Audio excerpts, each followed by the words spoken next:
गर्म सहरा की तपती रेत पर एक सब्ज दरख्त के साए में हजरत यकूब अलैहिस्सलाम एक चट्टान के पास बैठे थे। सूरज की रोशनी आसमान से सुनहरी किरणों की तरह जमीन पर बरस रही थी। उनके चेहरे पर सुकून था, मगर आंखों में बरसों का इंतजार छुपा हुआ था।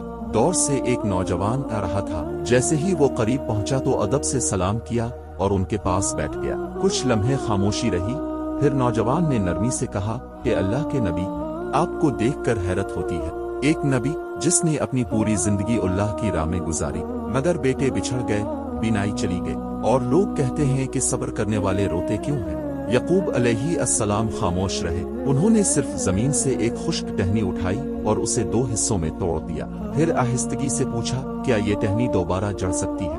नौजवान ने फौरन कहा, नहीं। यकूब अलैहिस्सलाम मुस्कुराए और फरमाया, मगर अगर ये टहनी मिट्टी में मिल जाए तो फिर उसी मिट्टी से नई जिंदगी जन्म लेती है। जब इंसान टूटता है तो दोबारा नहीं जड़ता, बल्कि वो अपने रब में घुल जाता है। नौजवान खामोश हो गया।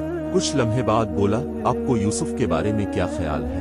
यकूब अलैहिस्सलाम ने आसमान की तरफ देखा और कहा, मैं यूसुफ से नहीं, इस रब से जड़ा हूँ जिसने यूसुफ को दिया। जब तक दिल में यूसुफ का नाम बाकी है, समझ लो अल्लाह ने मोहब्बत बाकी रखी है। नौजवान की आंखों में आंसू आ गए।